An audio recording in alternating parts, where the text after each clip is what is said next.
Hello，大家好，我係文總，今日嚟同大家講下暗黑4新賽季即刻嚟到，我諗大家都係喺度諗緊再玩一個乜嘢新職業好。咁我係一個玩德魯伊開荒嘅玩家，所以呢期節目我想分享一下我對德魯伊目前嘅流派嘅一啲睇法，等仲未入坑德魯伊或者喺度練緊級嘅朋友，盡可能少走一啲彎路。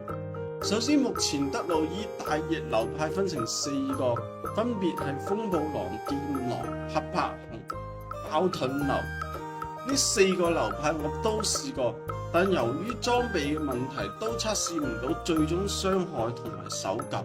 聽到呢度可能即刻會有人講，既然你測試唔到最終嘅傷害同手感，咁你分享嘅嘢會唔會冇咁有說服力呢？其實就係因為我測試唔到最終傷害同手感，我更加想將佢分享出嚟俾大家，話俾大家聽。我就係因為冇浪頭，成個開荒嘅過程，裝備巔峰本等級個進度都拖慢咗。我今日就係想話俾大家聽，冇浪頭嘅德魯伊係幾咁難嘅。第一個流派風暴狼，現版本最犀利、最有效率、最簡單嘅一個流派。但係冇玩過德魯伊嘅朋友，你哋可能唔知道呢個流派，你冇浪頭嘅話就乜嘢都唔係。我就係一個好好嘅例子。下面我淨係講重點。浪頭其中一個主要嘅作用就係可以令你變相獲得無限靈力，配合恐狼精華，令你用灰熊狂怒呢一個技能就會變成狼人，然後配合浪頭嘅效果，令靈力消耗大幅降低。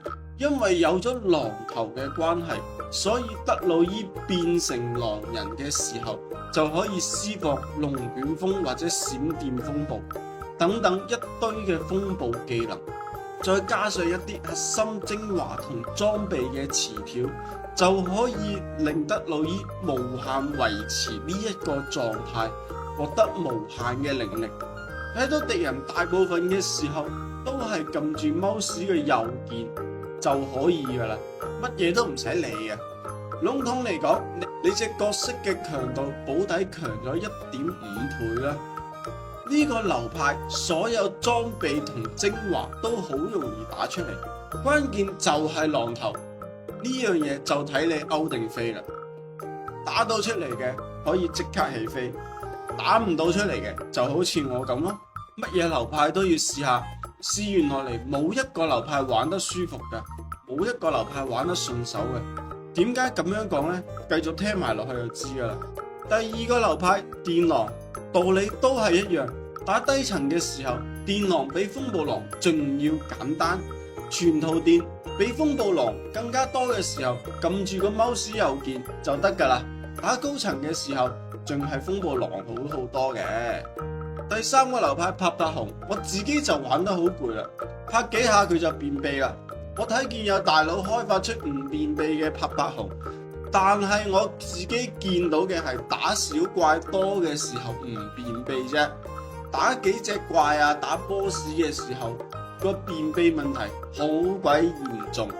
跟住第4個流派爆盾流，超犀利嘅，輕鬆過100層啦。要玩趁早，我認為會被大幅削弱。爆盾流就係依靠一個大地壁壘嘅技能做輸出，佢係一個防禦技能，技能冇咗嗰一瞬間會對敵人造成超巨大嘅傷害。呢個防禦技能嘅傷害係比佢所有嘅輸出技能傷害都要高。佢遇到越強大嘅敵人，傷害就越高。呢個傷害計算邏輯邊個都講唔通，即係唔合理嘅。最重要嘅係你而家用緊呢個流派，萬一過幾日俾暴雪收復咗，咁你又要將自己成套嘅 BD 都改晒。你儲到一啲風暴狼嘅裝備或者其他極品裝備，咁都仲好啲。如果你儲唔到嘅話，你就會好攰噶啦。關於極品裝備同暗金裝備嘅跌落統計，我自己都做咗一個表格，我下期節目都會講，我會分享出嚟。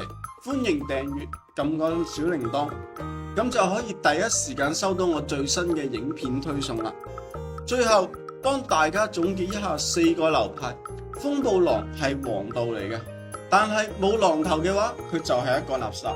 人哋有狼頭嘅打一次噩夢地牢3至5分鐘，我冇狼頭打一次噩夢地牢5至10分鐘，仲有可能打唔過，所以我逼住轉咗去玩爆盾流。所以你哋可以聯想到狼頭係幾咁重要，電狼都係一模一樣，就係高層難生存。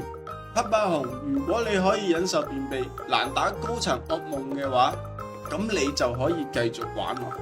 爆盾流我用過最爽嘅流派，但唔知道幾時會俾人收服，我諗應該唔會好耐。